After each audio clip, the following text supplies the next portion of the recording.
था कुछ काम के सिलसिले में। तभी मुझे पुलिस स्टेशन से कॉल आया और बोला बहुत बुरा एक्सीडेंट हो गया है और मेरी सुजाता उसको पहचान नहीं पा रहा था। फिर पुलिस ने कहा कि एक्सीडेंट एक दिन पहले 23 फेब को हुआ था और फिर दीदी और जीजा जी बॉडी की शनाख्त के लिए गए थे। हमने जो देखा वो बहुत भयंकर था। उसका चेहरा, कपड़े इतने जल गए थे कि यकीन करना मुश्किल हो गया ये सुजाता है। नहीं, फिर उन्होंने उसकी चीजें दिखाई। उसका वो पर्स था जो हमने साथ में खरीदा था, उसकी फेवरेट कीचेन, घर की चाबी, पेंडेंट, पर सब कुछ टूटा फूटा था, जल चुका था सब कुछ सर। इन्हीं चीजों से उसकी पहचान हुई। यही तो समझ में नहीं आ रहा है कि अगर सुजाता उस टैक्सी में थी ही नहीं तो फिर उसकी पर्स कैसे उस टैक्सी में मिली। और तो और टैक्सी का ड्राइवर और अंदर जो भी बैठी थी वो तो जलकर खाक हो गई थी। फिर भी पर्स बिल्कुल वैसे के वैसे। ये कुछ समझ में नहीं आ रहा। वैसे सुजाता अक्सर टैक्सी में ही आती जाती थी। हाँ, वो अपनी बेकरी के लिए नई जगह ढूंढ रही थी। इनफैक्ट डिलीवरी करने भी कभी कभी खुद ही चली जाती थी, पर मोस्टली टैक्सी में ही। पापा, पापा क्या हुआ? एक मिनट मेरे पास इनका इनहेलर है, ये लो। पानी। अब आप ठीक है? सर, जब से सुजाता गई है पापा कभी खुद को संभाल नहीं पाए और अब तो ये खबर सुन के ऐसा लगता है जैसे वो फिर से चली गई। अच्छा सुरेश जी, वो हादसे के बाद आपने तो घर छोड़ दिया, तो उस घर की चाबी किस किस के पास थी? किसी के पास नहीं। एक्सीडेंट के 2 दिन पहले सुजाता ने वो लॉक चेंज कर दिया और फिर मैं भी शहर में नहीं था तो मेरे पास भी नई चाबी नहीं है। उसके बाद कभी ज़रूरत ही नहीं पड़ी। मेरी हिम्मत नहीं होती है उस घर में अकेले रहने की, इसलिए मैं अपनी बहन के घर शिफ्ट हो गया।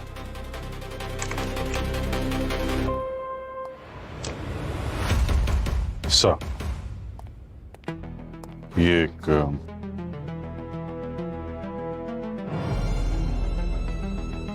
अरे वाह मिस्टर सुरेश,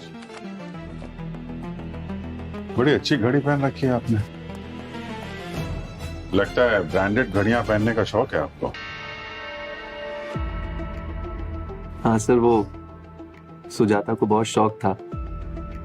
मुझे वो ब्रांडेड घड़ियां गिफ्ट करती थी। और देखिए आज बस यही एक निशानी है जो उसकी मेरे पास है।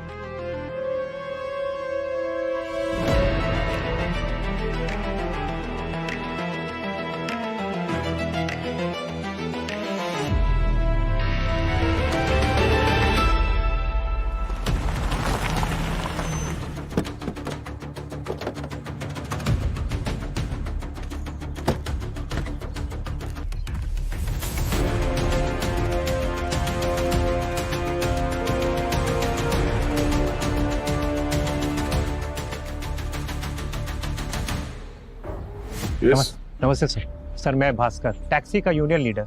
सर फोन पे आपने जो जो बोला था सब कर दिया है। सर ड्राइवर का नाम लालजी है, ये उसकी फोटो। सर चाहिए तो मैसेज कर दूंगा। शक्ल तो पहचान में नहीं आ रही थी, वो तो बिल्ला नंबर और रजिस्ट्रेशन प्लेट देखा तो पता चला लालजी है। बेचारा 2 महीने पहले अपने बीवी बच्चों को गांव से ले आया था, दोनों वापस चले गए। अच्छा, वो टैक्सी किसके नाम पे रजिस्टर्ड थी उसे बुलाया आपने? जी सर, ये सुभाष टैक्सी इसी की थी। इस औरत को देखा आपने?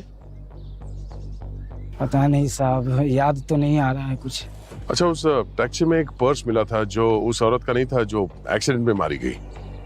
तो लालजी ने कभी कुछ बताया इस पर्स के बारे में या उस औरत के बारे में?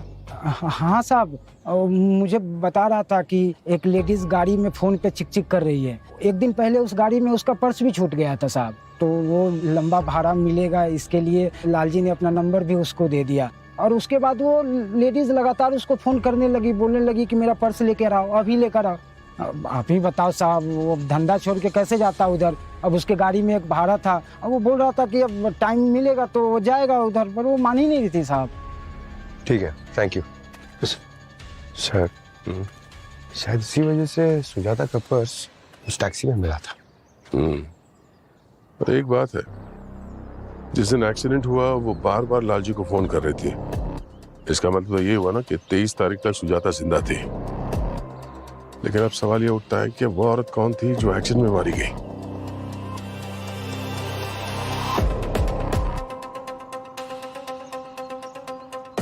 हाँ नहीं, ये खारगर से पाम बीच के रूट पे जितने भी पुलिस स्टेशन हैं वहां पे जाके पता करो कि 23 फरवरी से लेके 2 हफ्ते तक कितने औरतों के मिसिंग कवरेज दिखाए गए जिनके एज ग्रुप 30 से 35 साल के बीच में है ना।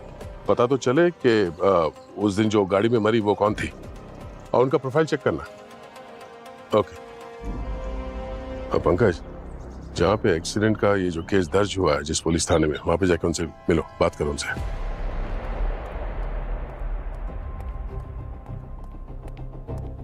सर। हाँ सर, लोकल पुलिस ने ये फोटोग्राफ्स भेजे हैं। ये सब कुछ जला कटा है, पर ये देखिए।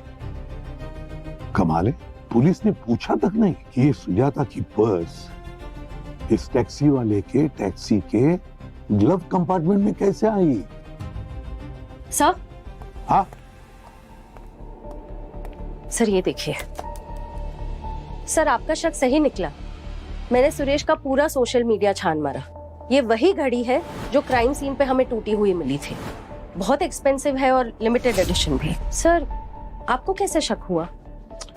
श्रेया, महंगी घड़ियां पहनना भी एक तरीके की लत है, और जिसको एक बार ये लत लग जाए वो दूसरी आम घड़ियां नहीं पहन सकता। सर, एल्बम में हर फोटो में सुरेश के हाथ में नई घड़ियां हैं, अलग अलग घड़ी, और वो भी ब्रांडेड। मतलब सर, जब सुजाता की मौत हुई तो सुरेश घर में था, शहर के बाहर नहीं था जैसे वो हमें बता रहा था। हाँ पंकज, क्योंकि वो घर सुजाता के नाम पे था और अब सुरेश के नाम पे ट्रांसफर हो चुका है। सुजाता के नाम पे एक बहुत ही तगड़ा इंश्योरेंस पॉलिसी है और इस सुरेश का बिजनेस डूब रहा है सर। तो सुरेश के पास अपनी वाइफ को मारने का एक तगड़ा मोटिव तो है। हाँ सालुंखे, बोल।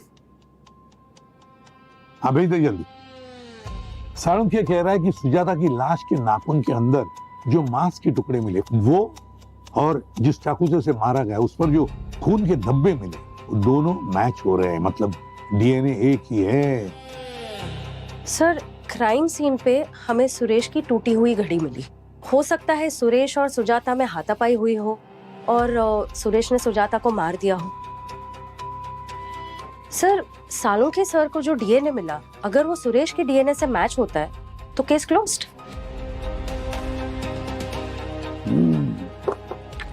तो फिर सुरेश ने जो अंत्य संस्कार किया वो किसका किया? सर मुझे यकीन नहीं हो रहा कि आप लोग मुझ पे शक कर रहे हैं। तो मेरी सुजाता को मैं कैसे सर, ये घड़ी मुझे नहीं पता, ये घड़ी मेरी टूटी हुई आपको मेरे घर पे कहाँ मिली है? ये पिछले साल ही गुम हो गई थी। गुम हो गई थी? अच्छा।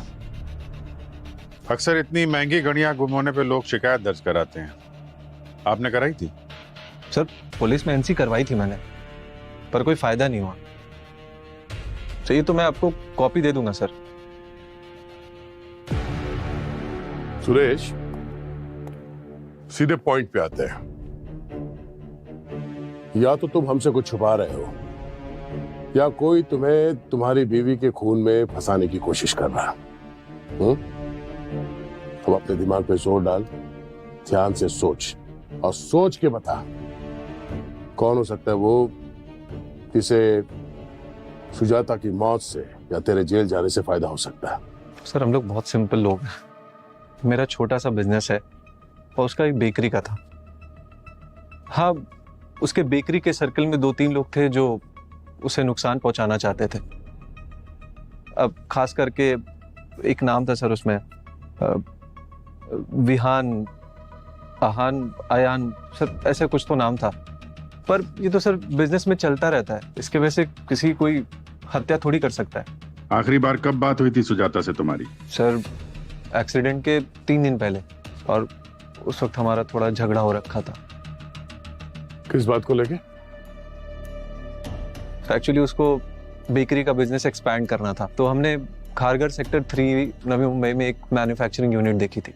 हमने लॉक भी कर दिया था उसको। फिर सडनली उसने बोला नहीं, इसको कैंसिल करते हैं। जब मैंने उसको पूछा तो कहने लगी कि ये जगह बहुत पनौती है और यहाँ पे पुराने बिजनेसेस ठप हो चुके हैं। तो फिर मैंने उसको बस इतना बोला कि तुम अंधविश्वासी हो रही हो। तो फिर उसने इसी पे बहस किया और हमारा आर्ग्यूमेंट हुआ, झगड़ा हो गया थोड़ा। मिस्टर सुरेश,